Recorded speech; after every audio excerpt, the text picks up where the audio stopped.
Arthur and Julia Whitlock, once surrounded by 5 successful children they raised through decades of sacrifice, now find themselves abandoned with nothing but a dying truck and their aging German Shepherd, Ranger. The rain had been relentless that day, soaking through Arthur's jacket as he watched bailiffs load furniture onto trucks. Each piece represented a memory. Julia sat in the pickup, oxygen tube trailing from her nose, one hand resting protectively on Ranger's head. The dog hadn't left her side since the foreclosure notice arrived 6 weeks earlier. Their eldest son, Bradford, approached, designer umbrella shielding his tailored suit. His wife, Gracie, waited in their Range Rover, deliberately avoiding eye contact. "Dad, you can't keep living beyond your means." Bradford extended a manila envelope. "The nursing home in Pinecrest has an opening.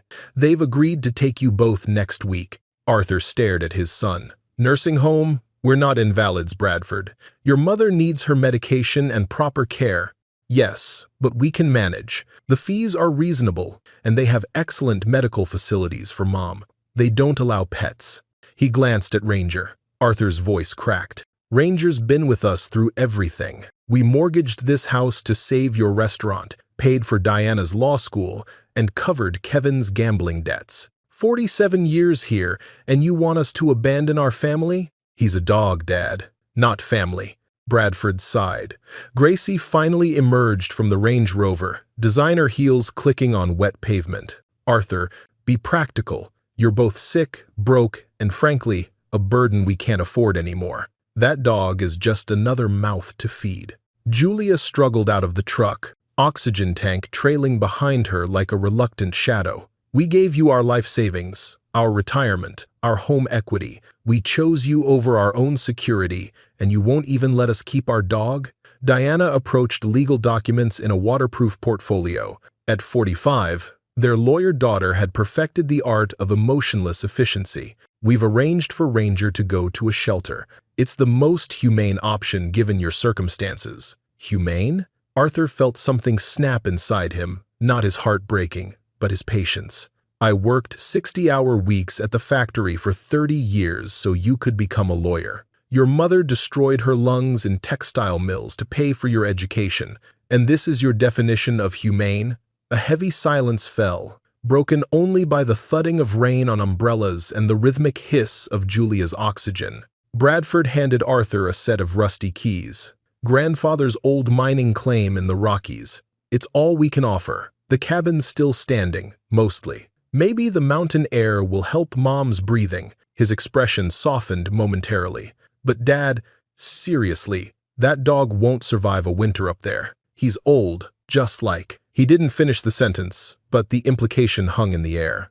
"Just like you." Arthur's voice hardened into something unfamiliar even to himself. "Ranger goes where we go. He's not negotiable." The children exchanged looks, part exasperation, part relief at having done the minimum. As they drove away in their luxury vehicles, Arthur unfolded the note left in the envelope. "We'll visit when we can afford to. Try to understand. P.S. There's a vet clinic 50 miles from the cabin if you insist on keeping the dog." Julia's voice, barely audible, pulled him back to reality. 50 years of marriage, raised 5 children, and this is how our story ends, boy. Ranger whined softly and licked her hand, as if promising it wasn't the end at all. The truck's headlights finally illuminated a weathered sign. "Welcome to Ravens Hollow, founded 1952. As they rounded the final curve, the answer became clear. There was no town, just the skeletal remains of an abandoned mining settlement. The truck's headlights swept across collapsed structures, rusted equipment, and, at the center, their new home. A log cabin with half its roof caved in, windows shattered, porch sagging like a broken jaw. "My God," Arthur whispered. The betrayal, already profound, deepened as he realized the true nature of their children's gift. Ranger barked once, sharply, and leapt from the truck the moment Arthur opened his door. Instead of running off into the wilderness, a fear that had haunted Arthur throughout the journey, the dog began methodically circling the property, nose to the ground, as if establishing a perimeter. "What's he doing?" Julia asked, her breath creating ghost-like puffs in the freezing air. "Being smarter than our children, Arthur muttered. He's checking if it's safe. They had $847 in cash, canned goods for perhaps a week, Julia's critical medications that would run out in 12 days, and a 50-pound bag of dog food that had seemed adequate in the valley but now felt preciously finite at 8,500 feet elevation. Inside the cabin, the devastation was complete. The collapsed section had allowed snow to create drifts across what might have been a living room. A rusted wood stove listed to one side, its pipe disconnected. The kitchenette sink had long ago separated from the wall, and animal droppings suggested multiple species had claimed the space over the years. Arthur sank onto an overturned crate, the enormity of their situation crushing down on him like the weight of the mountain itself. "Evie, I've failed you. I gave them everything. And now," he looked at Ranger, who was shivering despite his thick coat. Maybe they were right about bringing him. Julia's oxygen concentrator struggled in the thin air as she moved slowly to his side. She took his weathered hand while scratching behind Ranger's ears with her free hand. "Arthur Whitlock, we survived the Great Recession, raised 5 children on factory wages, and buried our parents with dignity. The 3 of us aren't done yet." Her eyes sparked with a determination he hadn't seen since her diagnosis. "Besides," she continued, pointing to the faded welcome sign barely visible through the broken window, "we're not the first ones to start over in these mountains. And Ranger here, he's got more loyalty in one paw than our children showed in 50 years. As if on cue, Ranger suddenly perked up, ears forward, looking toward the darkness beyond the broken door. A low growl rumbled in his chest, not aggressive, but alert. "What is it, boy?" Arthur followed the dog's intense gaze but saw nothing but swirling snow. "He's always been able to sense things we can't. Maybe that's exactly what we need up here." Ranger padded to the door and stood waiting, his posture clear. "Follow me." Against all logic, Arthur found himself struggling. Where's he going? It's freezing out there. But Julia was already reaching for her oxygen tank. "I trust him more than I trust our children right now. Let's see what he's found." They followed Ranger through the snow to what appeared to be a root cellar 20 yards from the main cabin. The door was nearly buried, but the dog began digging with purpose, clearing away snow until Arthur could pull the frozen handle. Inside, illuminated by Arthur's flashlight, was a concrete room stocked with preserved jars, decades old but still sealed, along with stacks of firewood, basic tools, and most surprisingly, a small propane heater with 2 full tanks. "Someone prepared for winter," Arthur whispered. "Not someone," Julia corrected, pointing to initials carved into the wall. "E.W. 1953. Your grandfather, Emmett Whitlock." Ranger sat beside them, tail sweeping the dusty floor, his expression almost smug. "Good boy," Arthur whispered. "Very good boy." That night, they slept in the truck with the propane heater running intermittently and Ranger sandwiched between them for warmth. Outside, the blizzard howled its displeasure at their survival, but for the first time since leaving their home, Arthur slept without despair crushing his chest. In the morning, he awoke to find Ranger sitting alert at the truck's window, staring intently at the mountain slope behind the cabin. The storm had passed, revealing a landscape both brutal and breathtaking. Frost-covered pines stood sentinel around the clearing, and the rising sun transformed the snow-covered peaks into flame-tipped monuments. "What do you see, boy?" Arthur asked. Ranger whined softly and pawed at the window. Beside him, Julia stirred. Her breathing seemed worse this morning, the altitude taking its toll. "Is something wrong?" "I don't know." Ranger's fixated on something up there. Arthur squinted, seeing nothing unusual among the trees and rocks. "Check his bowl," Julia suggested, but Ranger's food and water remained untouched. The dog continued staring at the mountainside with unwavering focus. Later, as Arthur assessed the cabin's damage, calculating what might be salvageable, Ranger maintained his vigilance. The dog would periodically circle the property, nose to the ground, then return to stare at the same section of mountainside. By midday, the pattern became too obvious to ignore. "I think he wants us to follow him," Arthur said finally. "I don't know if I can make that climb." Arthur faced an impossible choice: Follow Ranger's insistent guidance, or stay with Julia, whose every breath was a struggle. "You both stay here," he decided. "I'll see what's got him so worked up." But Ranger wouldn't budge without Julia. When Arthur tried to leave alone, the dog planted himself beside Julia, refusing to move. "He won't leave you," Arthur realized. "Whatever's up there, he thinks you need to see it too." Determination flickered across Julia's face, the same expression she'd worn when doctors told her she'd never see their youngest daughter graduate. She'd proven them wrong then. "Help me with the portable tank," she said, reaching for the smaller oxygen supply they reserved for emergencies. The climb was excruciating. Every few yards, Julia needed to rest, leaning against trees or rocks, her breathing shallow and rapid despite the oxygen. Arthur's heart clenched, watching her struggle, but Ranger remained patient, waiting whenever they stopped, then urging them forward with soft woofs when Julia had recovered enough to continue. They had climbed perhaps a quarter-mile when Ranger darted ahead, disappearing behind a cluster of boulders. His excited barking echoed against the mountainside. "Ranger," Arthur called. "What have you found, boy?" When they rounded the boulders, the sight stopped them both. Nestled in a natural depression was a steaming pool about 30 feet across, its waters crystal clear and lined with smooth stones.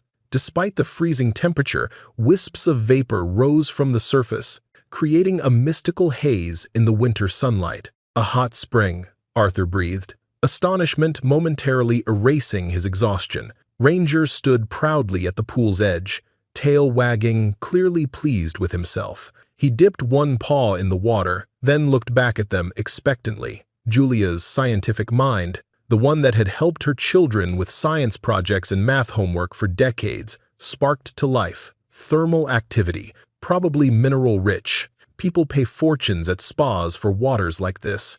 Arthur helped her to the edge where she could sit on a flat rock. She trailed her fingers through the water, then raised them to her face. "It smells like my grandmother's mineral supplements. Sulfur, magnesium maybe." Ranger barked once, then did something extraordinary. He began digging at a spot several feet from the pool's edge. Within moments, his paws uncovered a metal corner protruding from the earth.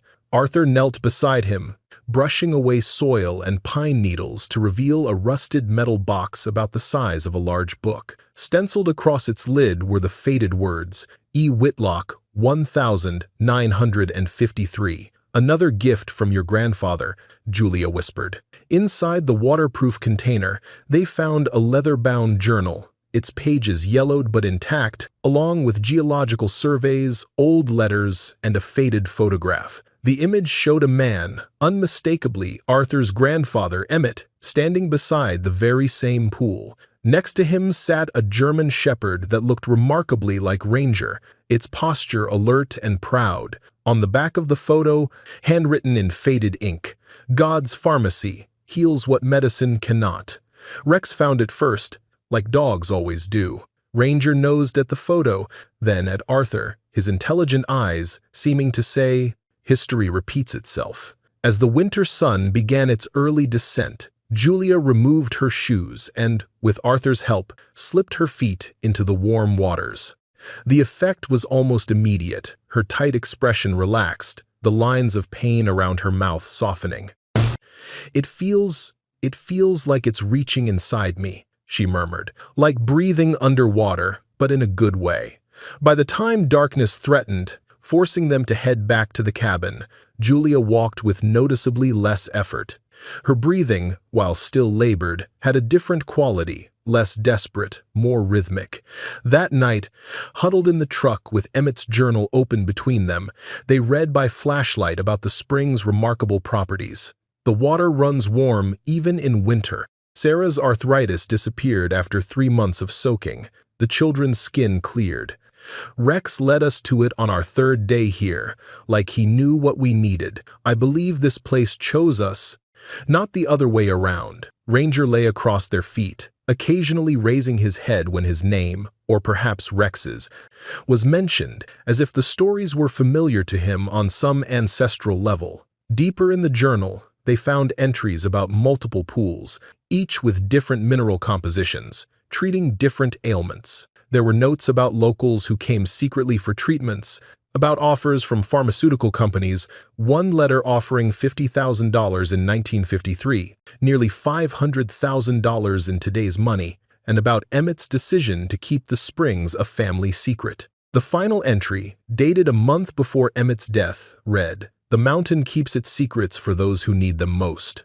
Rex's pups have scattered across the country, but I believe one will return someday when the springs are needed again. The dogs remember what humans forget." Arthur looked at Ranger. "You knew," he whispered. "Somehow you knew." Julia's hand found Arthur's. "Our children gave us nothing," she said softly. "But maybe their nothing is everything we need." Dawn arrived with Arctic brilliance, sunlight refracting through ice crystals to cast prism-like patterns across the snow. Arthur awoke stiff from another night in the truck, but with a clarity of purpose that had eluded him since retirement. Beside him, Julia slept more peacefully than she had in months, her breathing less labored despite the night without her concentrator, which had finally run out of power. Ranger had already left the truck and stood alertly by the cabin, as if waiting for the workday to begin. When Arthur emerged, stretching his aching back, the dog trotted to him and nudged his hand, then looked pointedly at the collapsed roof. "You're right," Arthur murmured. "We can't live in the truck forever." His first instinct was to call for help, perhaps a contractor from the nearest town. Then reality crashed back. They had less than $850 to their name, no cell service, and a road that would likely remain impassable for weeks. Arthur squared his shoulders and looked at the cabin with new eyes, not as a hopeless wreck, but as a project. For 35 years, he'd maintained industrial equipment at the factory, improvising repairs when parts weren't available, keeping ancient machinery running through sheer ingenuity. "This is just a big machine that doesn't move," he told Ranger, who tilted his head as if considering this perspective. Julia emerged from the truck. "I feel different," she said wonderingly, touching her chest, "like something loosened in here overnight." While Arthur had seen the spring as their secret, something to enjoy privately, Julia immediately grasped its potential. "We need to make the cabin livable," she declared, "and then create a path to the spring that I can manage daily." It became their first project, a walking path from cabin to spring, lined with stones and reinforced with salvaged timber from collapsed outbuildings. Ranger helped by dragging smaller branches in his teeth, dropping them precisely where needed, then waiting for approval before retrieving more. Arthur had forgotten the satisfaction of physical labor, not the grinding factory work that had worn down his body, but purposeful creation. Each placed stone and leveled section of path represented progress, tangible and immediate. By the third day, Julia could make the journey to the spring with minimal assistance, and each soak seemed to strengthen her further. The portable oxygen tank, which had been her constant companion, now stayed behind more often than not. "The minerals," she explained, reading from Emmett's journal. "They're reducing the inflammation in my lungs. Listen to this." He writes about a mining accident in '55 where 3 men with coal dust in their lungs recovered after 2 months of daily soaking. The cabin itself proved more challenging. The collapsed section had allowed water damage to weaken the remaining structure. Arthur, working methodically with tools salvaged from Emmett's root cellar, removed the damaged sections before they could compromise the foundation. "Grandfather built this place to last," Arthur noted. "The core structure is still solid. It's just the additions that failed." Ranger showed an uncanny ability to locate useful materials. The dog would disappear into the surrounding forest or abandoned mining structures, returning to bark insistently until Arthur or Julia followed him. His discoveries included a cache of preserved lumber in a fallen storage shed, intact windows in the mine supervisor's office, and most valuable, solar panels from a more recent installation, likely an attempt at modernization before the settlement was abandoned. "How does he know what we need?" Julia wondered. "Maybe he can smell Grandpa's scent on things," Arthur suggested, though he didn't entirely believe it. The dog's most remarkable discovery came 2 weeks into their renovation efforts. Arthur had been struggling to devise a heating solution beyond the wood stove, concerned about Julia's lungs with wood smoke. Ranger disappeared for nearly 3 hours, returning muddy and excited, barking at them until they followed him to what appeared to be a maintenance shed half buried in the hillside. Inside, beneath decades of dust and debris, they found an intact propane heating system, newer than the original settlement, likely installed during a brief revival attempt in the 1982nd. The tanks were empty, but the system itself, with some cleaning and minor repairs, could be made functional again. "This is exactly what we needed," Arthur breathed, examining the heater. That evening, as Julia soaked her feet in a small basin of spring water they'd carried back to the truck, she made a startling observation. "Arthur, look at this." She extended her legs, pulling up her pant legs to reveal her ankles. The edema is gone. For years, Julia's ankles had swollen painfully by day's end, a side effect of her heart medication. Now they looked normal, the skin smooth instead of taut and shiny. "And that's not all," she continued. "My morning stiffness is better. I can make a fist without my knuckles screaming," she demonstrated, curling her fingers into a tight ball, something that had been impossible without pain for nearly a decade. Arthur sat heavily on an overturned crate. "The springs," he said, "they're really healing you. Not just me." Julia pointed to his hands, which had been working tirelessly on repairs. "You've been carrying lumber, swinging hammers, kneeling on hard surfaces. When's the last time you took your arthritis medication?" Arthur blinked in surprise. His prescription bottle remained unopened in their medical kit. He flexed his fingers experimentally, then rotated his perpetually sore shoulder. The familiar pain was noticeably duller. "I thought it was just keeping busy. Distraction." "It's the springs," Julia insisted. "You've been washing up in the water I bring back every day. And look at Ranger." The dog, hearing his name, raised his head. His eyes were clear and bright. His movements throughout the day had been energetic, despite the high altitude and his advanced age. Even the gray around his muzzle seemed less pronounced. Arthur turned to Emmett's journal with renewed interest. The entries about the spring's healing properties, which he'd initially dismissed as exaggeration or wishful thinking, now demanded closer examination. One passage particularly caught his attention. Each pool has its own signature. The North Spring eases bones and joints. The Eastern Pool heals skin and wounds. The largest, by the lightning-struck pine, seems to help breathing and heart troubles. Rex always leads visitors to the right waters, as if he can sense what ails them. "Multiple springs," Arthur murmured. "Ranger only showed us one." Julia's eyes lit up. "The one that would help me breathe, the one we needed most urgently." The next morning, they followed Ranger back to the first spring, but this time, instead of settling in for Julia's usual soak, Arthur asked, "Can you show us the others, boy? The other springs?"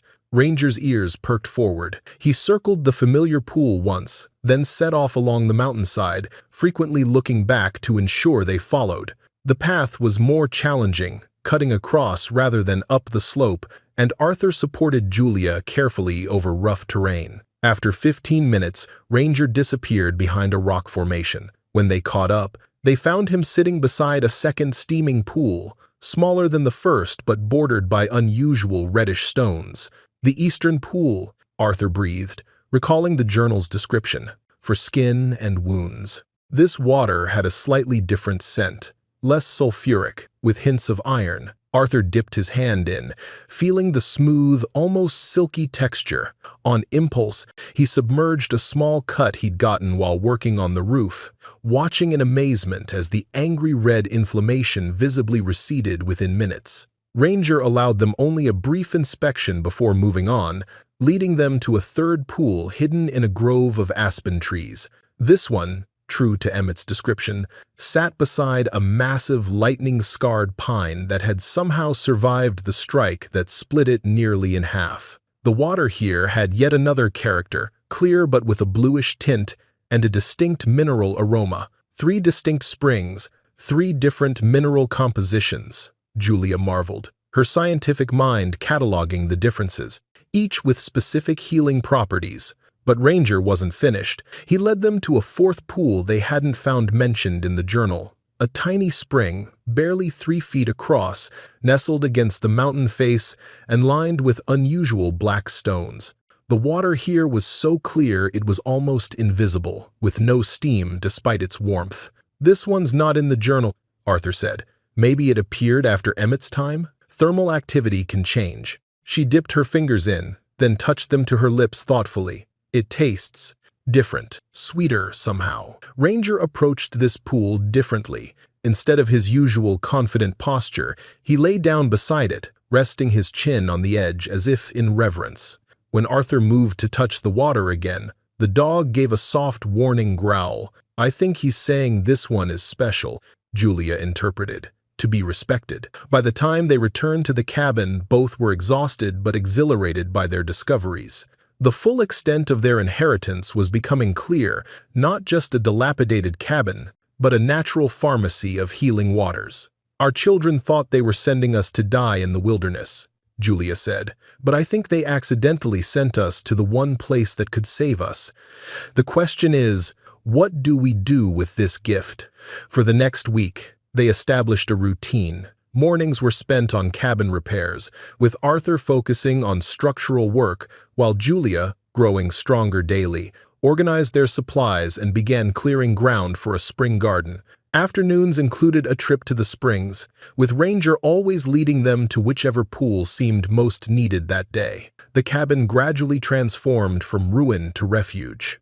Arthur repaired the roof using salvaged corrugated metal from abandoned mining structures. He installed the recovered windows, sealing them against mountain winds. The solar panels, once cleaned and properly positioned, provided enough power for basic lighting and to charge Julia's medical equipment. Their most ambitious project was a gravity-fed water system that Arthur designed using materials from the mining operation's old water supply.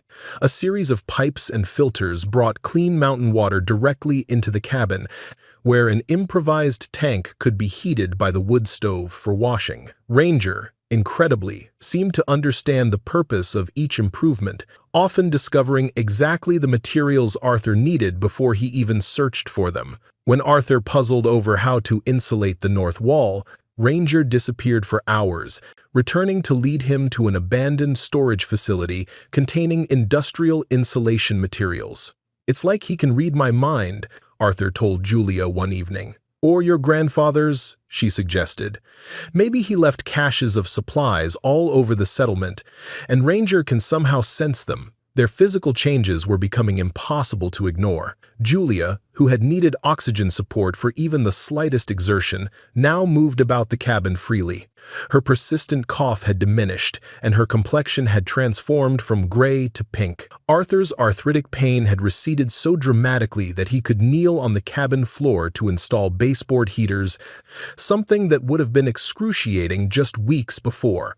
Even Ranger showed remarkable vitality for a 9-year-old dog. His coat gleamed, his eyes were bright, and he bounded through deep snow with the energy of a much younger animal. "The springs are healing all of us," Julia observed. Their isolation remained complete. The access road still buried under snow, no cell signal, no visitors.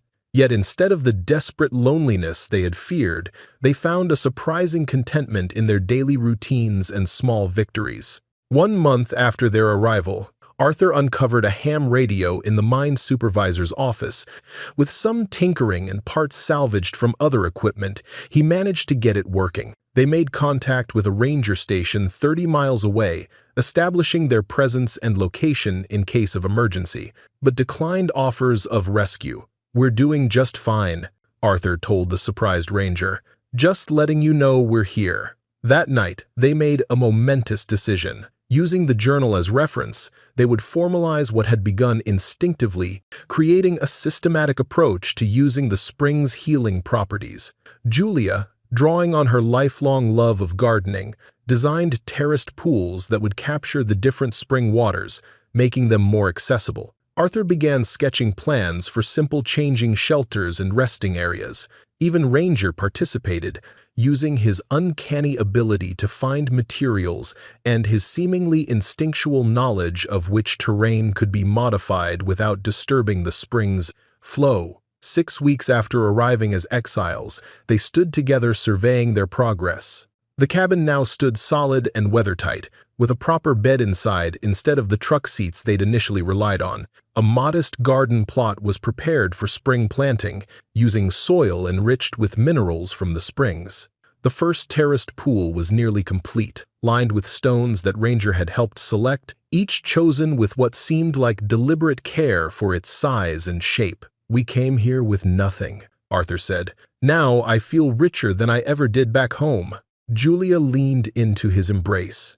"Our children threw us away like worn-out tools, but the mountain welcomed us like family." Ranger sat alert beside them, his gaze fixed on the mountainside where the springs awaited their next visit. In the fading light, his profile looked remarkably like the dog in Emmett's photograph, a guardian across generations, leading his humans to healing. That night, as snow fell softly outside, Julia made an entry in the journal they had started, continuing the legacy Emmett began. Day 42 at Ravens Hollow. Arthur sleeps without pain medication for the first time in 15 years. My oxygen concentrator sits unused in the corner. Ranger grows more vibrant each day. The waters heal our bodies, but it's the purpose that heals our spirits.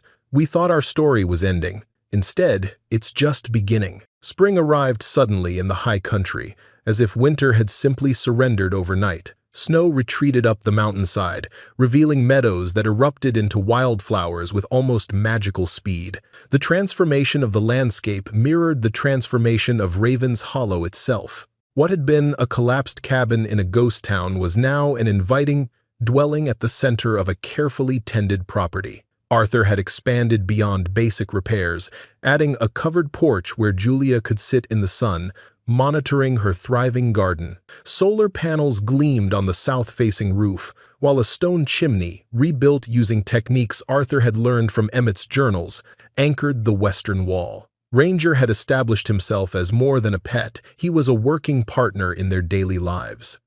The dog had developed a morning routine of patrolling the property perimeter, alerting them to wildlife, deer, elk, and occasionally a black bear that he warned away with strategic barking. Julia's garden defied the conventional wisdom about high altitude growing. Using water from the springs to irrigate, she produced vegetables of extraordinary size and vigor. Lettuces grew lush and sweet, root vegetables reached maturity in half the expected time, and herbs flourished with intensified aromas and flavors. "It's the mineral content," she explained to Arthur, examining soil samples in jars of water. "These springs are feeding the plants just like they're feeding us." "I feel 30 years younger," he told Julia one evening as they soaked their feet in spring water carried to the cabin. "Like I've been given a second chance at the prime of my life. It's like the clock is running backwards," she marveled, examining her reflection in the polished metal mirror Arthur had fashioned. Ranger, too, showed the spring's effects. His muzzle, which had been heavily grayed when they arrived, now showed more black than white. His coat gleamed with health, and his energy seemed limitless as he bounded up and down the mountainside, often carrying tools or materials in a special harness Arthur had designed. The springs themselves had been transformed under their stewardship. Following Emmett's journals and guided by Ranger's inexplicable knowledge, Arthur constructed proper pools at each site, using stone and salvaged lumber to create soaking areas of varying depths and temperatures. Each spring now featured specific amenities based on its properties. The breathing spring, with its effects on respiratory health, included a covered meditation platform where visitors could sit and inhale the mineral-rich steam. The joint spring was surrounded by comfortable benches with backing for proper support.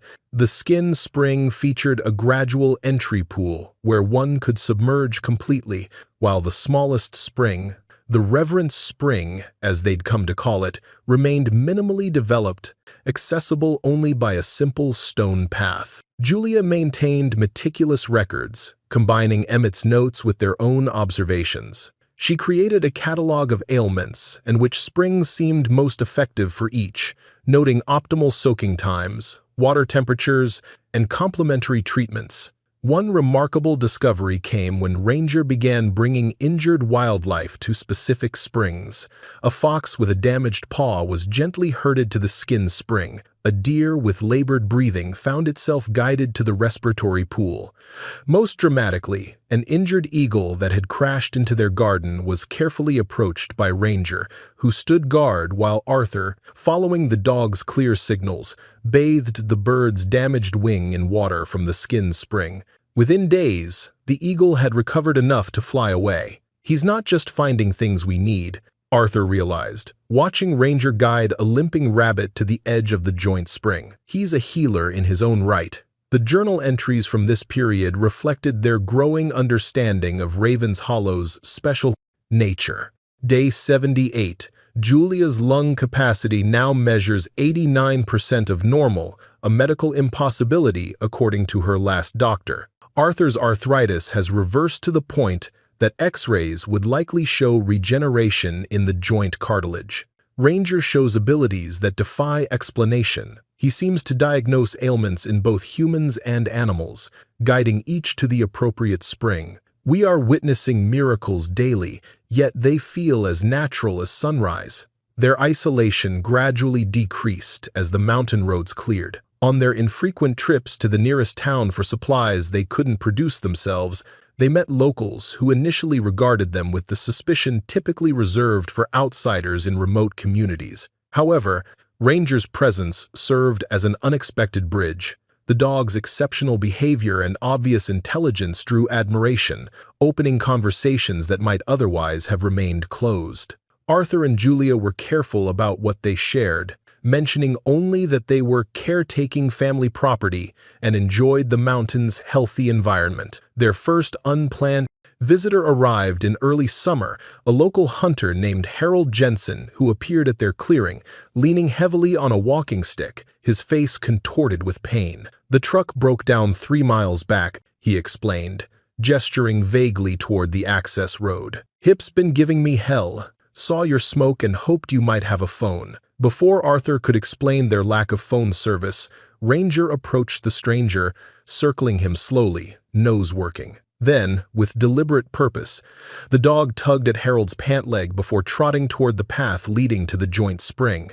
"Your dog wants something," Harold observed. "He wants to show you something," Julia said carefully. "If you'd like to follow him, that is. Afterward, Arthur can drive you to your truck and help get it running." Harold, either from pain or curiosity, agreed. Ranger led the procession up the now well-established path, pausing frequently to ensure the limping man kept pace. When they reached the joint spring, the dog sat expectantly at the edge of the soaking pool Arthur had built. "What's this?" Harold asked. "Natural hot spring," Arthur explained. "Mineral-rich. Good for aches and pains. Like a spa?" Harold looked doubtful. "More like old-time medicine," Julia offered. "The kind your grandparents might have used before pharmaceuticals took over. Perhaps it was the pain, or perhaps the simple, straightforward way they presented the opportunity." But Harold eventually lowered himself to a bench and, with Arthur's assistance, removed his boots and rolled up his pants to immerse his legs in the warm water. The effect wasn't instantaneous, but came gradually over 20 minutes. Harold's tight expression softened, his rigid posture relaxed, and eventually he spoke. "Been to 3 specialists about this hip," he said. "Cortisone shots, physical therapy, talk of replacement surgery. He moved his leg experimentally in the water. "This feels better than anything they tried." When Harold finally emerged from the pool, he walked to his bench with noticeably less difficulty. "What is this place?" he asked. "And how'd your dog know what I needed? We're still figuring that out ourselves. The springs have different properties. Ranger seems to know which one helps which problem."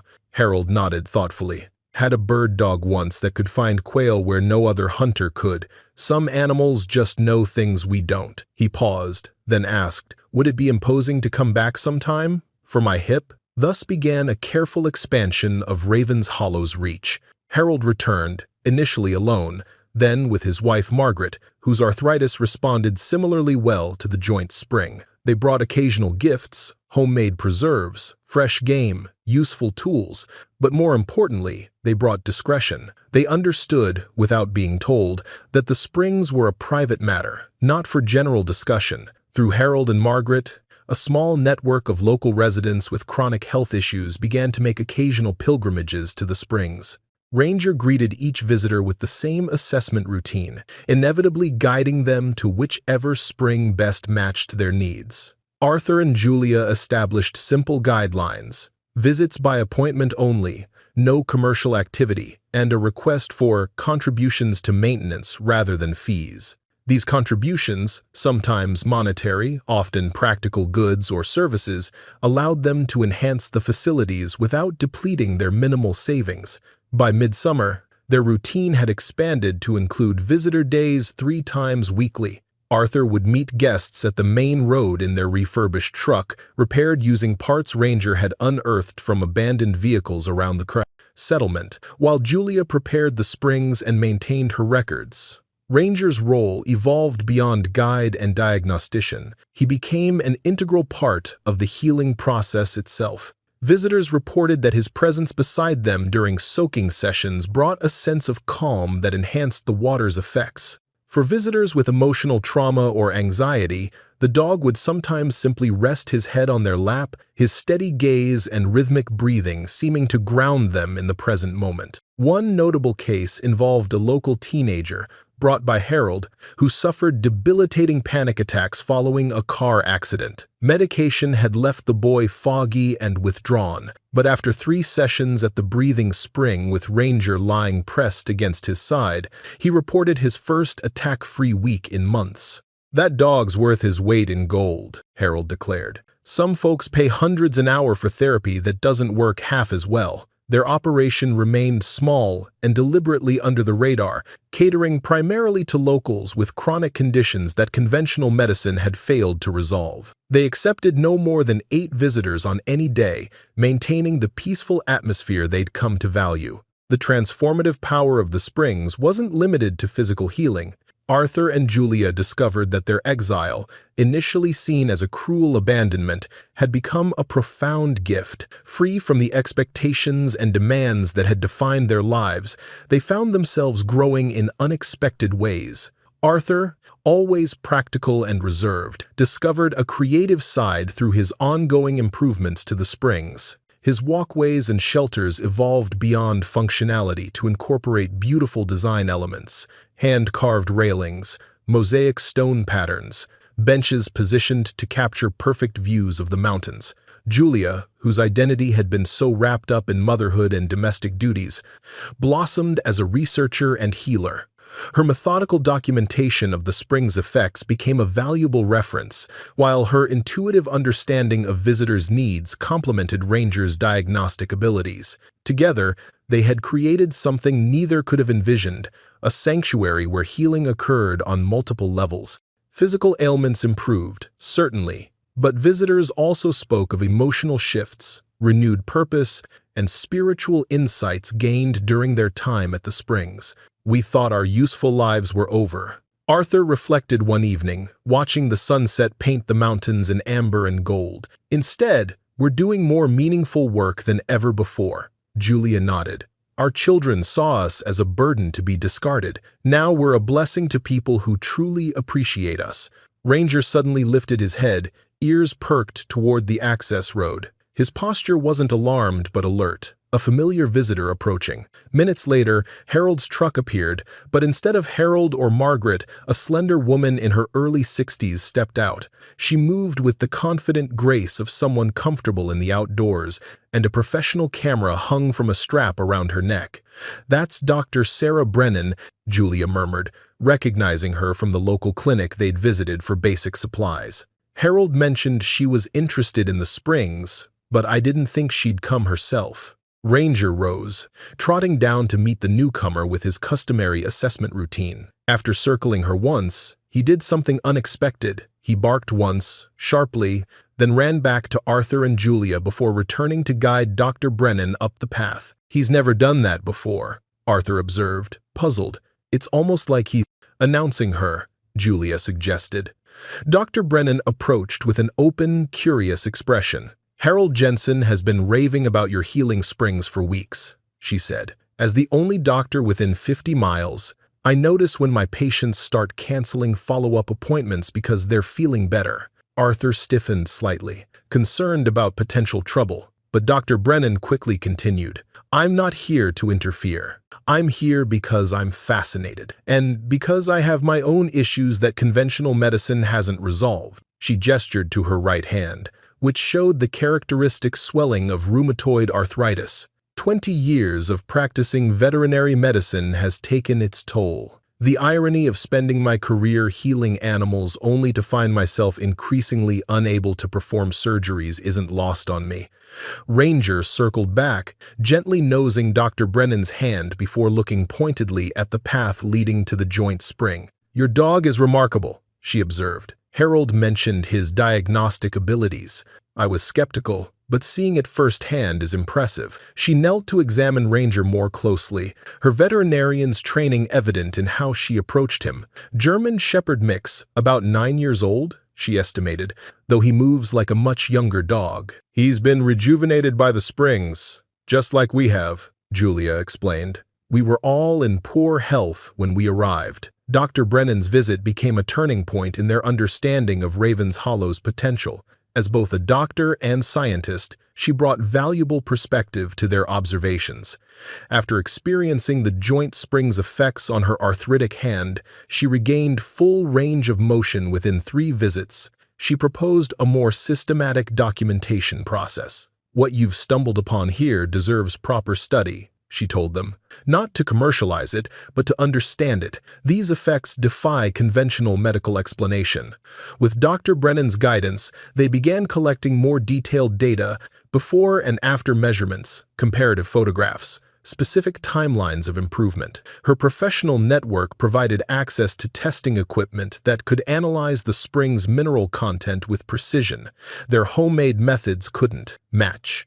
Most significantly, Dr. Brennan took a special interest in Ranger. Her veterinary background allowed her to observe nuances in his behavior that even Arthur and Julia had missed.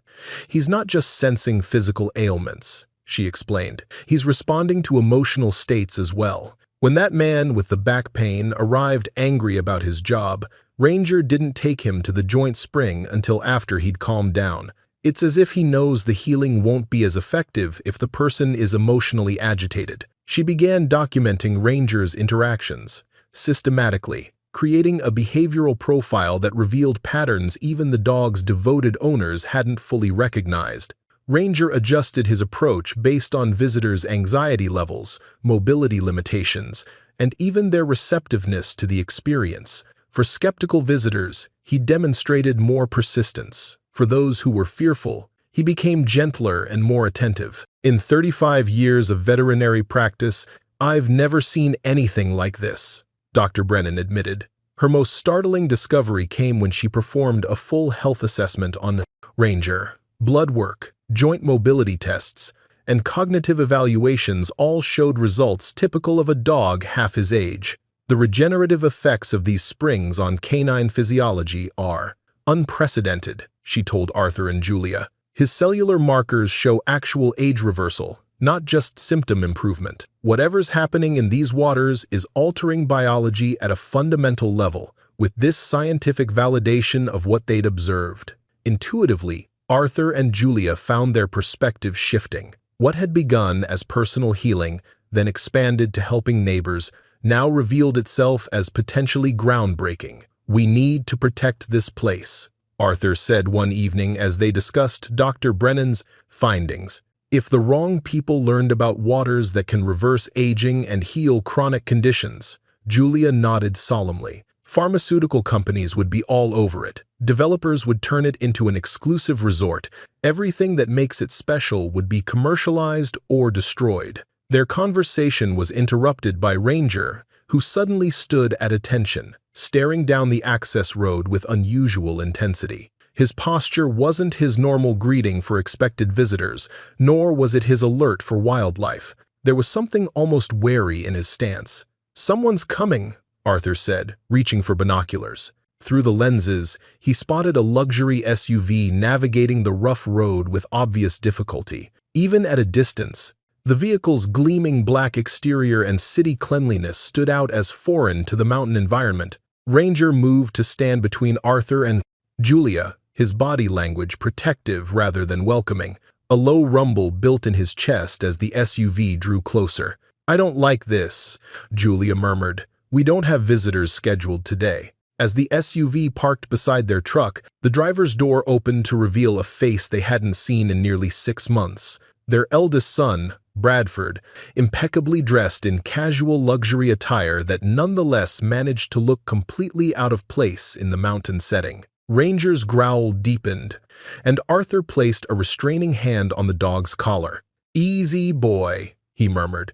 Bradford surveyed the transformed property with undisguised shock. His eyes moved from the renovated cabin to the terraced garden, the solar array, and the carefully maintained paths leading up the mountainside. "Dad? Mom?" he called. "Is that really you?" Julia stepped forward. "Hello, Bradford. This is an unexpected visit." He approached slowly. "You both look incredible. When you last saw us, we were broken and discarded." Arthur finished, his voice level but firm. "What brings you to Raven's Hollow after 6 months of silence? We've been trying to reach you for weeks. No phone service, no response to letters." He gestured to the thriving homestead around them. "Clearly, you've been busy. What exactly have you created up here?" Before Arthur could respond, the passenger door opened and Diana emerged, legal portfolio in hand as always. She was followed by their son Kevin and Bradford's wife Gracie, who eyed the rustic surroundings with poorly concealed distaste. Ranger's protective stance intensified, his body shifting subtly to place himself more directly between the elderly couple and their approaching children. "My God," Diana exclaimed. "Mom, you're not using oxygen. And your hair, it's got color again." "The mountain air agrees with us," Julia replied. Gracie approached, her designer hiking boots pristine and impractical. "And the dog survived," she observed with surprise, maintaining a safe distance from Ranger. "Why are you here?" he asked directly, making no move to embrace his children or invite them into the home he'd rebuilt with his own hands. Bradford exchanged glances with Diana before answering. "We've been hearing stories about miraculous healing springs, about an elderly couple who've created some kind of wellness retreat, about a remarkable therapy dog who guides people to exactly what they need." He paused, looking pointedly at Ranger. "Sound familiar?" The atmosphere tensed as the two groups faced each other. The abandoned parents who had transformed exile into purpose, and the children who had discarded them only to return when something of value appeared. The standoff lingered, tension stretching between parents and children like an invisible barrier. Ranger remained positioned protectively, his intelligent eyes moving from one visitor to the next with clear assessment. "May we sit down and talk?" Bradford finally asked. Arthur hesitated. "The porch, not inside. You've done incredible things here," Diana began, her legal training evident in her careful phrasing. "The transformation is remarkable. Both of you look healthier than you have in years," Kevin added, his tone more genuinely admiring than his siblings's. "When we last saw you, Mom, you could barely walk from the house to the car." Julia nodded. "Raven's Hollow has been good for us." "Let's not dance around this," Bradford interjected. "We've been hearing stories from locals in town. They're calling this place a miracle spring. They say you've created some kind of healing sanctuary, and that your dog," he gestured toward Ranger, who watched him unblinkingly, "has become some kind of local legend." "People talk," Arthur replied. "Mountain communities enjoy their stories."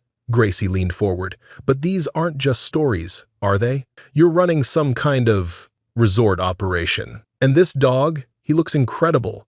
This changes everything." Diana opened her portfolio, extracting documents with practiced efficiency. "We've been researching the mineral rights and water rights attached to this property. The original claim from 1952 includes extensive subsurface rights that could be quite valuable with the proper development." "Development?"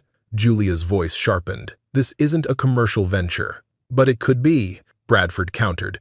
A wellness resort in this setting with documented healing properties and the unique angle of a therapy dog. It's marketing gold. Kevin, who had been quieter than his siblings, finally spoke up.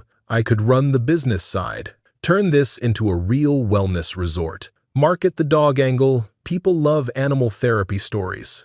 That dog's become quite the celebrity, Gracie added. There are Instagram accounts dedicated to him. We could monetize that. Where were you when your mother couldn't breathe? When we had $847 and a collapsed roof? When we thought we might lose Ranger because we couldn't afford veterinary care? Julia, still carrying her portable oxygen tank out of habit rather than necessity, stood with Ranger pressed against her leg. You abandoned us to die. We chose to live. All three of us. Bradford recovered quickly. We made mistakes, Dad. We were trying to do what we thought was best for everyone. For everyone? Arthur repeated. Or for yourselves? We're family, Bradford insisted. This could benefit everyone. Obviously, the dog is doing well here too. Kevin, perhaps sensing the rift, tried a different approach. Mom, Dad, you've built something amazing, but you're not getting any younger. You need our help to manage this properly. Arthur stood abruptly, disappearing into the cabin and returning moments later with a folder of his own. He extracted several legal documents and handed them to Diana. As a lawyer, you'll appreciate this. I've transferred all mineral and water rights to the Ravens Hollow Healing Foundation, a nonprofit established last month. Your mother, myself, and interestingly enough, Ranger are all listed as trustees for life. Diana scanned the documents with professional rapidity. You can't make a dog a trustee.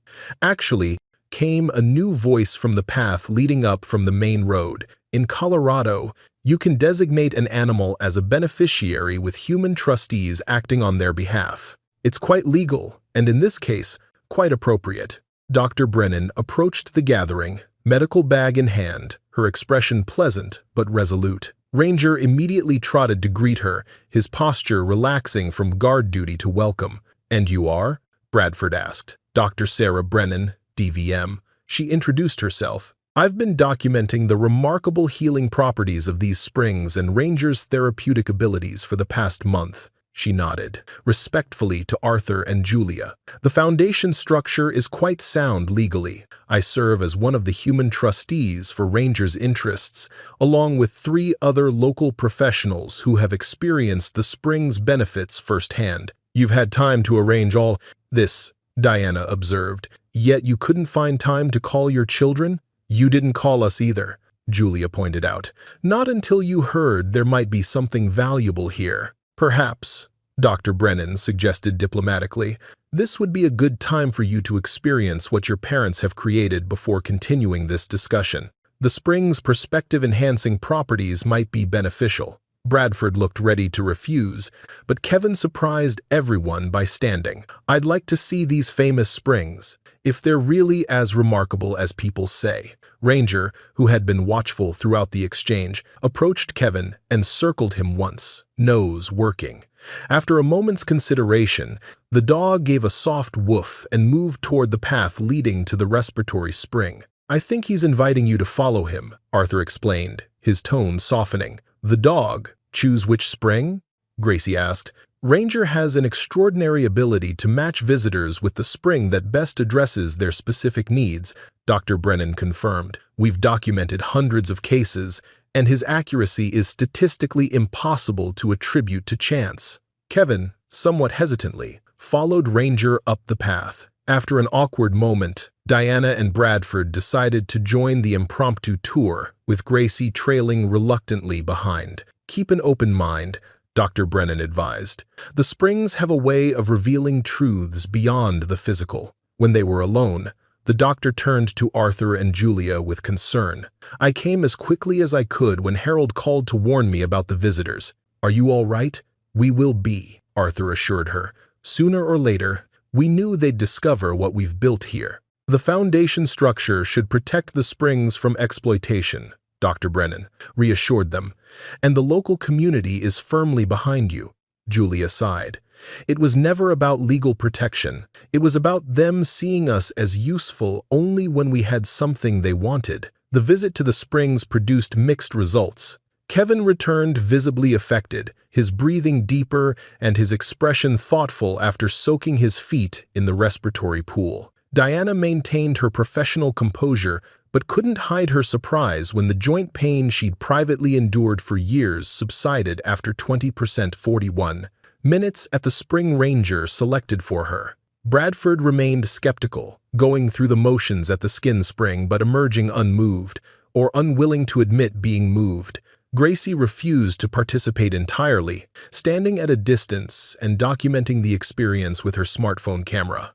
The potential here is undeniable, Bradford insisted, having shifted from outright commercialization to a more moderate approach. You've created something remarkable, but proper management could help more people while ensuring financial security for the family. We're not interested in financial security as you define it, Arthur responded. Everything is a business, Gracie countered. The question is whether it's managed properly or left to chance. Ranger, who had been lying quietly near Julia's chair, suddenly stood at attention, his gaze fixed on the mountainside. A low, urgent bark escaped him, followed by an insistent whine. Dr. Brennan recognized the behavior immediately. He's sensing a weather change.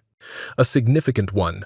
From his reaction, Arthur glanced at the sky, where gathering clouds had begun to darken the late afternoon light. Flash flood risk increases this time of year. When there's heavy rain up top, it all funnels down through the old mining channels. As if confirming his assessment, Ranger barked again, more urgently, and began moving between the gathered humans and the cabin, clearly trying to herd them inside. We should continue this discussion tomorrow, Julia decided, rising from her chair. If Ranger says a storm is coming, we need to secure everything. Fine, Bradford conceded. But this conversation isn't over. Within an hour, the storm's true magnitude became apparent. What began as distant thunder quickly escalated into one of the violent microstorms that occasionally ravaged the high country. Rain fell not in drops but in sheets, while lightning transformed the darkened sky into a strobe-lit battleground. The cabin, now solid and weather-tight thanks to Arthur's renovations, became a haven for the reluctantly reunited family. Ranger moved restlessly from window to window, monitoring the storm's progress with obvious concern. He's never this agitated about normal weather, Julia observed. Dr. Brennan, who had decided to remain rather than risk the treacherous road, nodded in agreement. His alertness suggests he's sensing something beyond the obvious storm. As night fell, the rain intensified until it became a solid roar against the roof. Periodic crashes indicated falling trees or dislodged boulders on the mountainside. The comfortable family cabin transformed into a fortress besieged by elemental fury.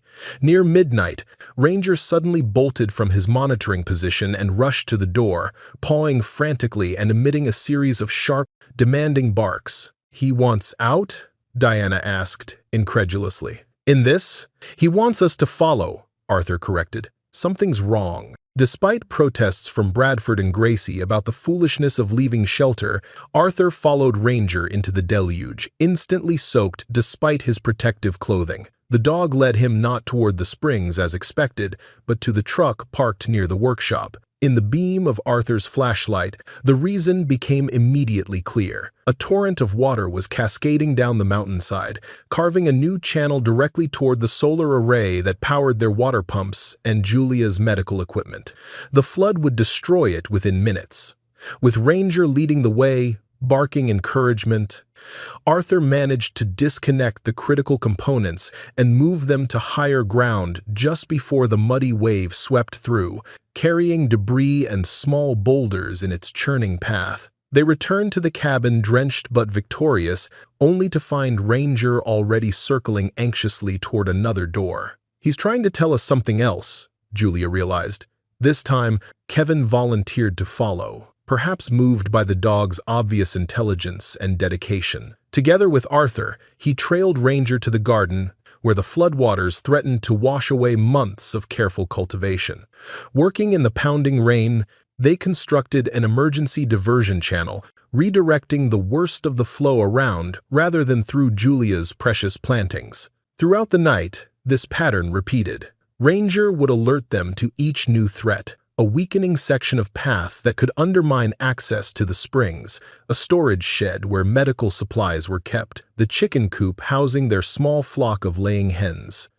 Each time, his warning came just in time to prevent disaster. By dawn, the storm's fury had begun to abate, though steady rain continued to fall. The exhausted group gathered in the cabin's main room, soaked and mud-splattered but bound by the shared experience of the crisis.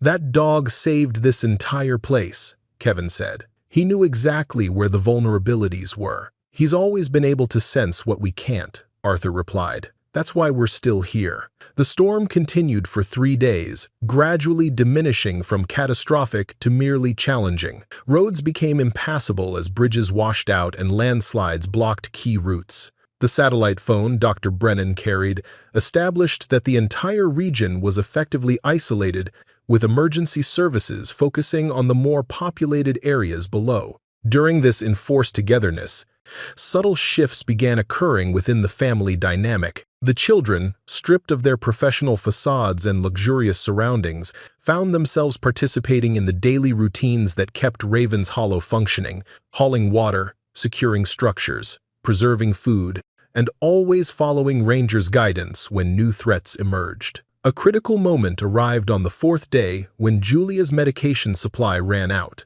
Though her health had improved dramatically, certain medications remained part of her regimen.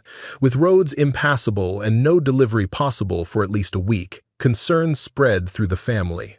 "Mom needs her heart medication," Diana insisted. "There must be some way to get supplies up here." Bradford, for once without ready solutions, paced the cabin floor. "Can we hike out? Find a working road?" "Not safely," Dr. Brennan assessed. "The trails will be washed out in dozens of places. We'd risk becoming additional rescue victims." It was Kevin who noticed Ranger's unusual behavior.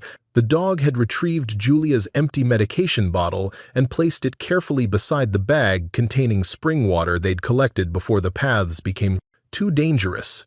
"I think he's suggesting an alternative," Kevin said slowly. Dr. Brennan knelt beside Ranger, examining his communication attempt. "The springs have shown remarkable effects on cardiovascular health. Multiple visitors have reduced or eliminated heart medications after regular treatments. You can't seriously suggest replacing prescribed medication with spa water," Bradford objected. "It's not spa water," Arthur corrected.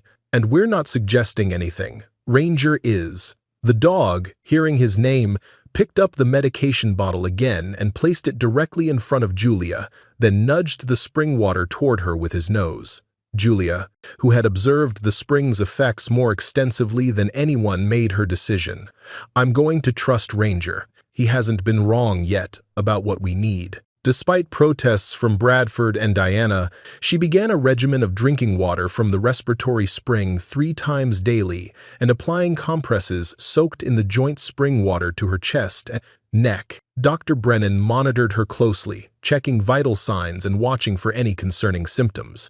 To the children's astonishment and Bradford's poorly concealed skepticism, Julia's condition not only remained stable but continued to improve. "Her blood pressure is better than mine," Dr. Brennan announced on the 6th day, "and her pulse is strong and regular. Whatever's in these waters, it's supporting her cardiovascular system more effectively than her previous medication." As the isolation continued, the family fell into new patterns. Arthur led daily repair efforts, directing his children in tasks that gradually restored Ravens Hollow's infrastructure.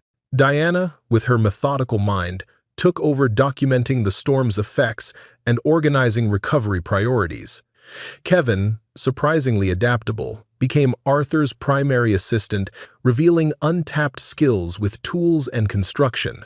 Bradford struggled most with their primitive conditions, his executive temperament ill-suited to the uncertain, moment-to-moment existence. Gracie, after initially refusing to participate in manual labor, eventually found herself helping Julia salvage what remained of the garden, learning despite herself about the healing plants that complemented the spring's effects. Throughout it all, Ranger remained the settlement's guardian and guide. He would disappear for hours, returning with news of passable routes, newly formed hazards, or once, remarkably, a lost hiker whom he led straight to the cabin for shelter. "Your dog should work for FEMA," the grateful hiker commented as he warmed himself by the stove. By the third week of isolation, when radio reports suggested roads might soon reopen, Ravens Hollow had transformed yet again. The storm damage, while extensive, had been largely repaired through the combined efforts of the now unified group. Some improvements even exceeded the original structures.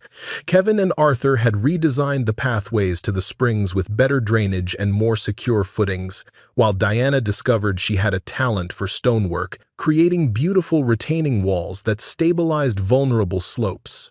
More significant than the physical rebuilding was the emotional reconstruction taking place. Forced proximity and shared purpose had worn away some of the barriers between parents and children. Working alongside Arthur, Kevin rediscovered the father who had taught him to build his first treehouse. Helping Julia with her medicinal plants, Diana reconnected with childhood memories of garden lessons from her mother. Only Bradford maintained a certain distance, his entrepreneurial mind still calculating potential rather than embracing present reality. Gracie, surprisingly, showed the most dramatic transformation, developing a genuine fascination with the spring's properties and Julia's knowledge of complementary herbal treatments.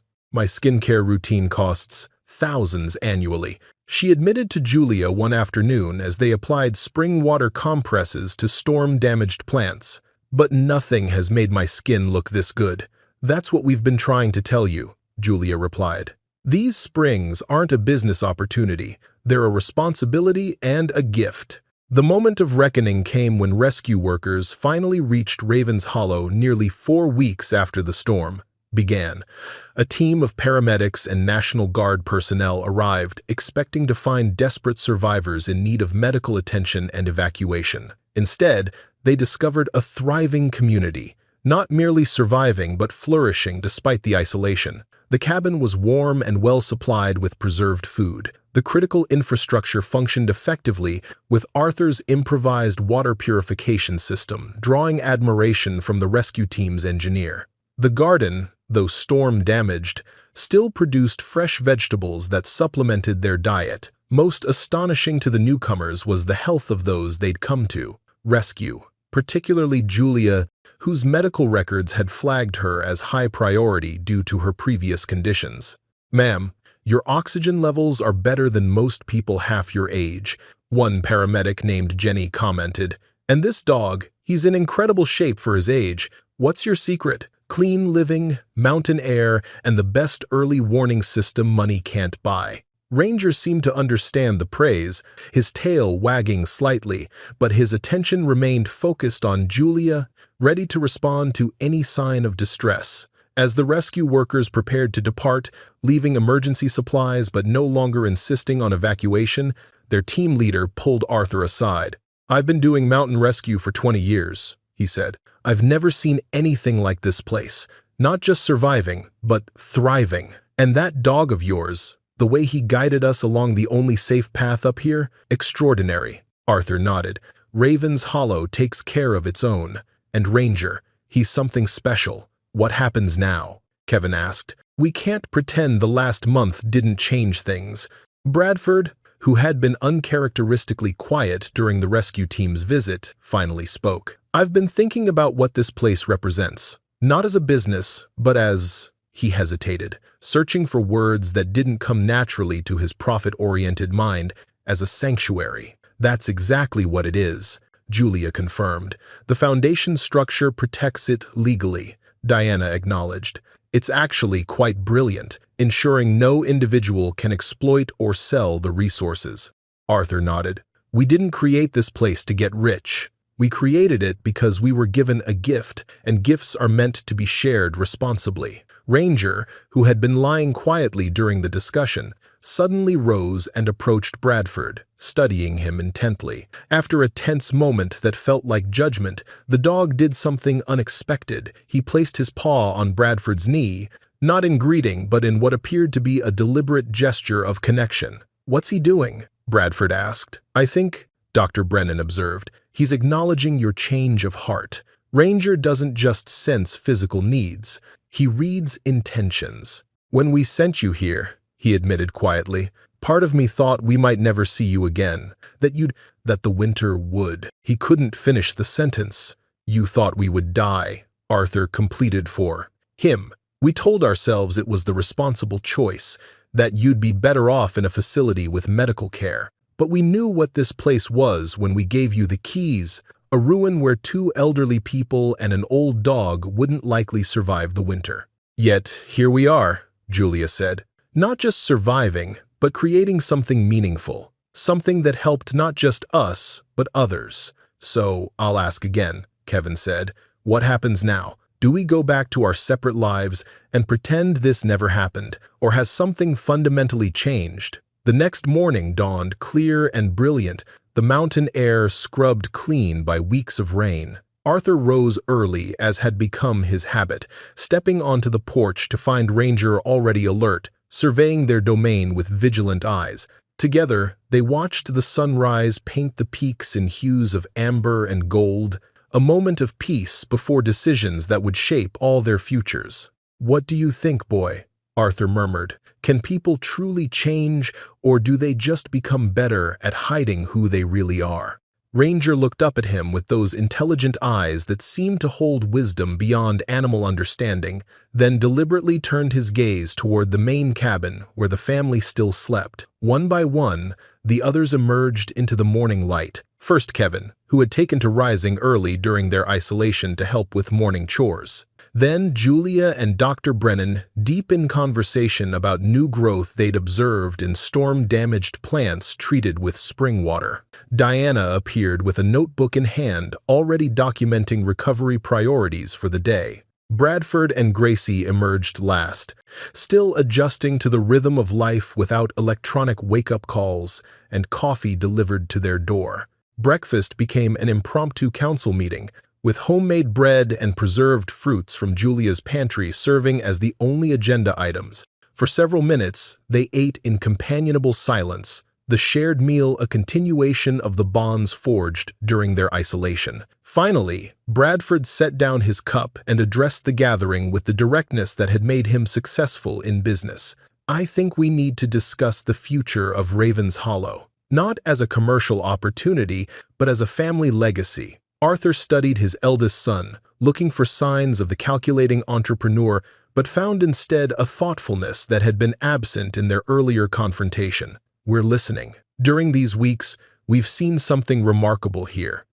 Not just the Springs or Ranger's abilities, though those are extraordinary. We've seen purpose, meaning, the kind of authentic life that," he faltered, then continued with unusual vulnerability, "that many of us have lost touch with in our pursuit of success." Kevin leaned forward. "What are you suggesting, Bradford? That we all move to the mountain and become hermits?" "No," Bradford replied. "I'm suggesting that Ravens Hollow represents something worth protecting, something larger than individual gain. The foundation structure you created," he nodded to Arthur, "ensures that. But perhaps there's a middle path between exploitation and isolation.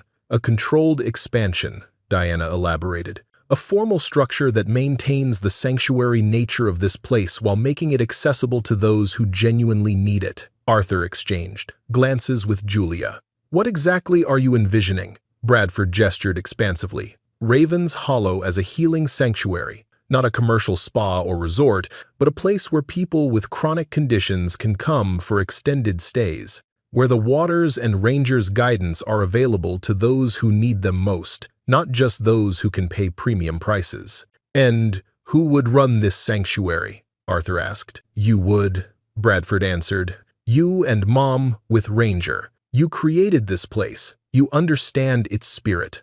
We could provide support, legal framework, operational assistance, funding for improvements, but the heart and soul would remain yours." Ranger, who had been listening attentively to the conversation, suddenly stood and approached Bradford. The dog circled him once, nose working, then sat directly in front of him, eyes locked on the man's face as if searching for something beyond words.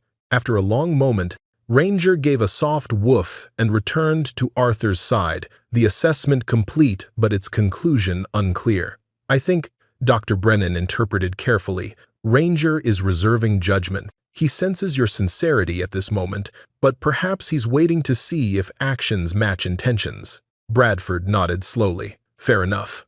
I haven't given him, or you, much reason to trust me lately. Gracie, who had been uncharacteristically quiet throughout the exchange, finally spoke. There's something else we should discuss. She glanced at Bradford. I've been documenting everything since we arrived. The springs, the improvements, Ranger's abilities.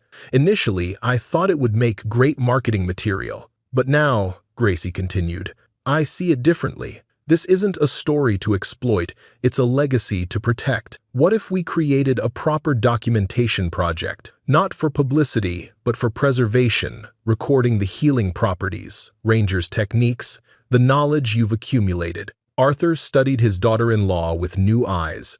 The calculating social climber seemed to have retreated, replaced by someone with genuine interest in Raven's Hollow's unique properties.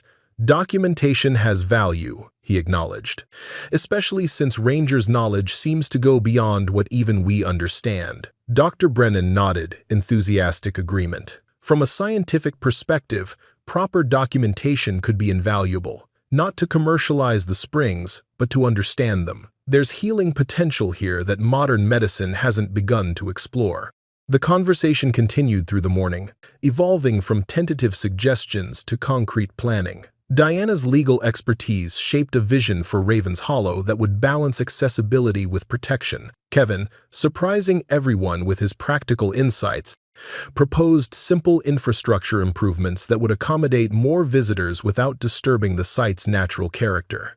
Even Bradford, once focused solely on profit potential, found himself drawn to the concept of sustainable stewardship rather than exploitation. His business acumen redirected toward resource management and long-term preservation rather than immediate returns. Throughout the discussion, Ranger remained attentive, occasionally moving to different family members as if monitoring not just their words but their intentions. By midday, a new vision had begun to coalesce. Raven's Hollow as a healing sanctuary with limited, carefully managed access. Visitors would come by recommendation rather than advertisement, stay in simple cabins built with minimal environmental impact, and experience the springs under guidance that honored their special properties. Most importantly, the sanctuary would operate as a non-profit, with any proceeds beyond maintenance costs directed toward research and preservation. It could work, Arthur acknowledged, if the focus truly remains on healing rather than profit, and if Ranger approves the visitors, Julia added. His judgment of character has proven far more reliable than ours. The family's emerging consensus faced its first test that afternoon when a truck appeared on the newly cleared access road. Harold Jensen climbed out, moving with remarkable agility for a man who had once been crippled by hip pain, followed by his wife Margaret. Behind them came 3 more vehicles carrying locals who had become regular visitors to the springs before the storm. Heard the road was passable again. Harold called in greeting, brought some supplies we thought you might need, and a few folks who've been missing their treatments. Ranger immediately trotted down to greet the arrivals, circling each person in his customary assessment before guiding an elderly woman with trembling hands toward the path to the joint spring. Arthur introduced his children to the visitors, watching their reactions as they witnessed Ranger's therapeutic process firsthand. The dog moved with professional purpose, evaluating each arrival before directing them to the appropriate spring, sometimes retrieving specific items to enhance their treatment, a certain cushion for proper positioning, a dipper for drinking from a particular source, or herbal additives from Julia's garden. I've never seen anything like it, Diana murmured, observing Ranger guide a man with respiratory difficulties to the breathing spring. It's like he's practicing medicine without a license. Better than most doctors I've seen, Harold commented. That dog knew what I needed before I said a word. Been pain-free for months now, after years of specialists telling me surgery was my only option. As the afternoon progressed, more visitors arrived, word of the road's reopening having spread quickly through the local community. Each newcomer was greeted by Ranger, assessed, and directed to the appropriate spring. Each carried stories of healing that defied conventional medical explanation. Bradford, watching this procession with growing amazement, turned to Arthur. "You've created something extraordinary here. Not just the springs, but this community. These people trust you." "And Ranger," Arthur nodded. "The mountain chose us, not the other way around. We're just stewards." 17 visitors, Dr. Brennan noted, each directed to a specific spring, each reporting improvement. The statistical significance is overwhelming. As darkness fell, the family gathered once more around the table, the day's events having deepened their understanding of Ravens Hollow's importance to the wider community. "I think we've been asking the wrong question," Kevin said thoughtfully. "We've been focusing on what happens to Ravens Hollow, but maybe the real question is, what happens to us? How do we fit into what Mom and Dad have created here?" Bradford nodded. "You're right. This place doesn't need our permission to exist. It was healing people long before we arrived, and it will continue long after we're gone." He looked directly at his parents. "The question is whether we're worthy of being part of it." "I think," Arthur said, "that's a question Ranger might help us answer." As if on cue, the dog rose from his resting place and approached the table. He moved deliberately from person to person, spending time with each family member in turn, his assessment more thorough than his usual greeting ritual. When he reached Bradford, the dog paused longest, their eyes locked in wordless communication. Then, to everyone's surprise, Ranger pressed his head against Bradford's chest, not in affection, but as if listening to something inside the man. After a long moment, he stepped back, gave a single bark, and returned to Arthur's side. "What was that about?" Bradford asked. Dr. Brennan, who had been documenting Ranger's behavior, spoke carefully. "I believe he was checking your heart, not metaphorically, but literally." "My heart? Why would he?" Bradford stopped abruptly. "Bradford?" Diana asked. "What is it?" Bradford replied, "I've been having tests, irregular heartbeat, chest pain, nothing conclusive yet, but serious enough to make you contemplate mortality." Dr. Brennan completed. "Ranger senses these things. It's partly why he's so effective at directing people to the right springs." Julia reached across the table to take her son's hand. "Why didn't you tell us?" "Would you have believed me?" Bradford asked. "We would have believed you," Arthur said, "because Ranger would have confirmed it." Bradford looked at the dog. "So when he took me to that particular spring the first day, he was treating your heart condition," Dr. Brennan confirmed. "The same way he's been guiding your mother's treatment. His diagnostic abilities are extraordinary." The revelation transformed the atmosphere around the table from negotiation to something more vulnerable and authentic. Bradford's admission of health concerns explained some of his driven behavior, his urgency to secure assets, and his focus on legacy. Ranger, having completed his rounds of the family, returned to Bradford and nudged his hand insistently. "I think," Arthur interpreted, "he's suggesting you need another treatment. Tonight." Gracie, seeing her husband's vulnerability exposed, dropped her usual poised facade. "Please go with the dog, Bradford. Whatever he's sensing, trust him." In the soft glow of lantern light, Bradford followed Ranger up the path to the largest spring, the one Julia used for her respiratory issues, but which Emmett's journals noted also helped heart troubles. The rest of the family trailed behind at a respectful distance, united in concern. At the spring, Ranger directed Bradford with gentle nudges to a specific position where the water's flow created a natural shoulder-height cascade. With Dr. Brennan providing medical guidance, Bradford immersed himself in the warm mineral waters, the tension visibly leaving his body as the spring worked its subtle magic. "I feel," he began after several minutes, "I feel my heartbeat steadying, becoming stronger, more regular." Dr. Brennan monitored his pulse. "Your rhythm is normalizing. Whatever minerals are present in this specific spring, they're having a direct effect on your cardiovascular system." Bradford looked up at his parents.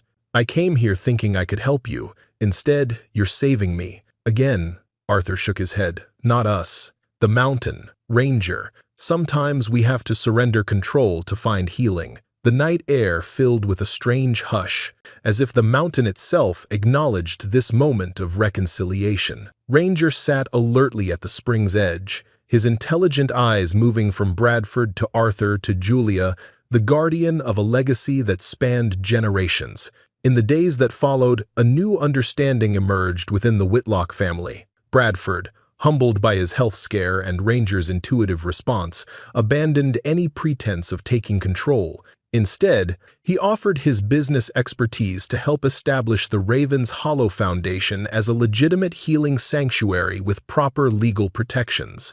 Diana, impressed by the spring's effects on her own chronic pain, volunteered to create comprehensive legal frameworks that would shield the property from exploitation while ensuring its accessibility to those in need. Her professional connections provided access to conservation experts who could help preserve the fragile ecosystem surrounding the springs.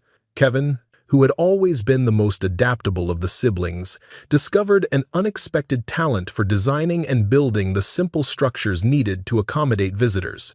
Working alongside Arthur, he reclaimed the construction skills his father had taught him as a boy, finding satisfaction in tangible creation that his previous career had never provided. Gracie, perhaps the most surprisingly transformed, became fascinated by the documentation project.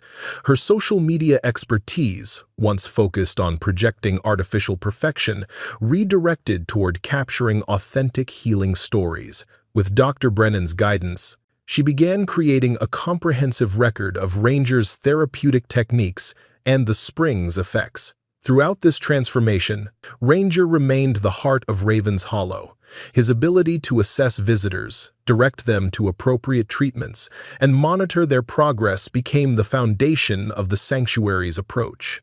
Dr. Brennan's ongoing documentation established scientific credibility for what might otherwise have been dismissed as folk medicine or placebo effect.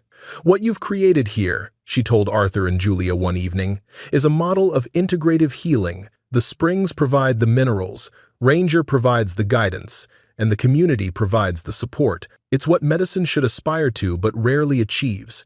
6 months after the storm that had forced their reunion, the expanded Ravens Hollow welcomed its first formal group of visitors. Elderly individuals with chronic conditions that conventional medicine had failed to resolve. The selection process, overseen by Dr. Brennan and a committee of healthcare professionals, prioritized need over ability to pay, with a sliding scale that ensured accessibility regardless of financial resources. Ranger, now the official therapy director with human handlers as legal proxies, greeted each arrival with his characteristic assessment routine.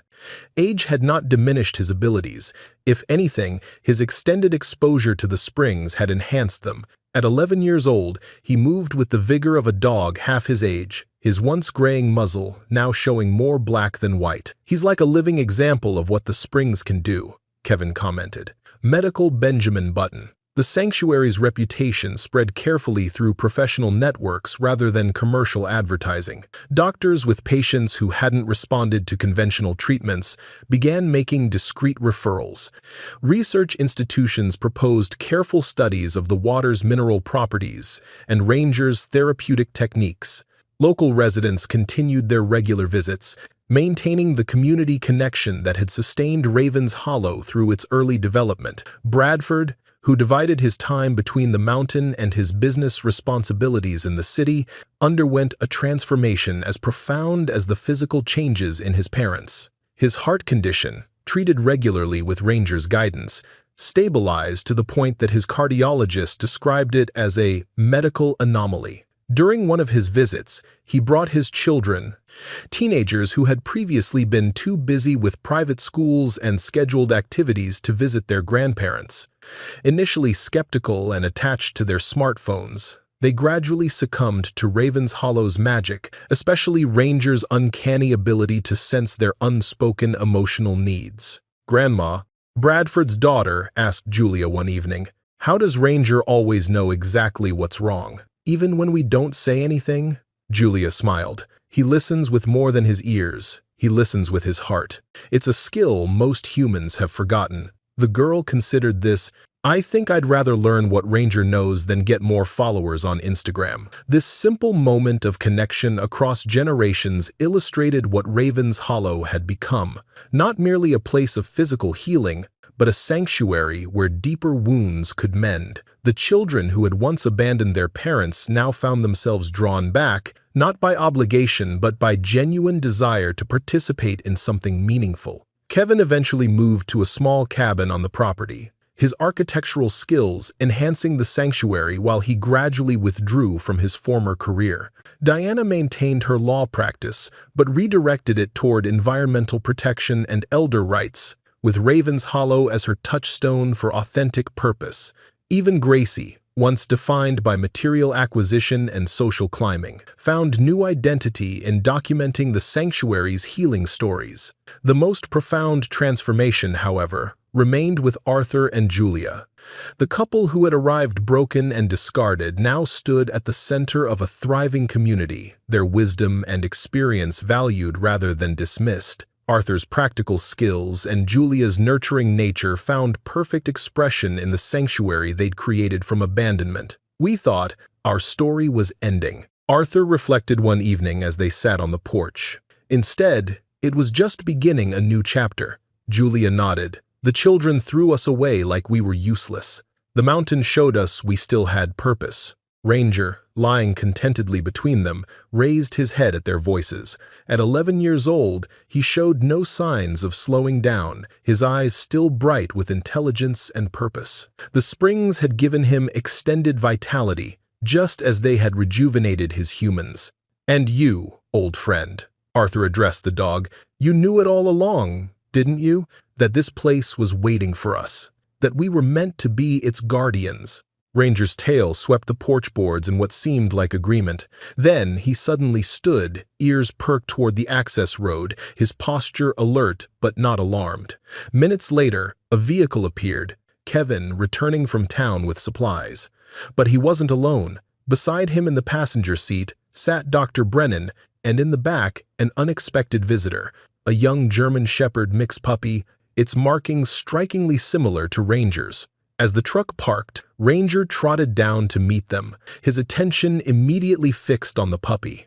The younger dog emerged cautiously, then approached Ranger with a mix of deference and recognition that seemed beyond normal canine behavior. "Found her at the shelter in town," Kevin explained. "Something about her reminded me of Ranger, so I asked Dr. Brennan to check her out." The veterinarian watched the two dogs interact with professional interest. "Her DNA results are fascinating. She shares genetic markers with Ranger that suggest they're related, possibly a descendant of one of his puppies from years ago, though the generational distance is hard to determine." Arthur remembered Emmett's journal entry. "Rex's pups have scattered across the country, but I believe one will return someday when the springs are needed again. The dogs remember what humans forget, do you think?" Julia began, watching the puppy follow Ranger's movements with unusual attentiveness.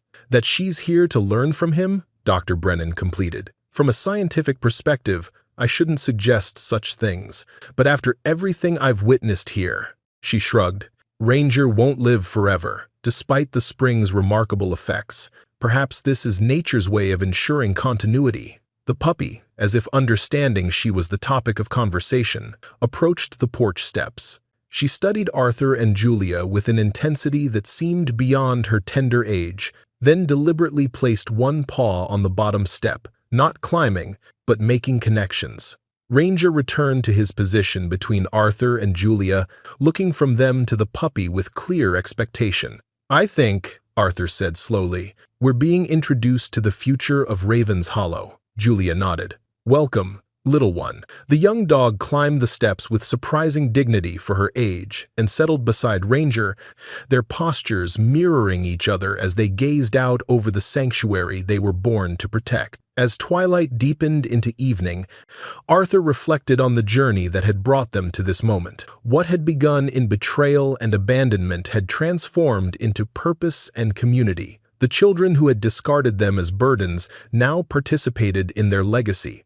The mountain that should have been their exile had become their kingdom, and through it all, the constant had been Ranger, their companion, guardian, and guide. The dog who had shown more loyalty than their human family, more wisdom than medical professionals, and more healing ability than modern pharmaceuticals.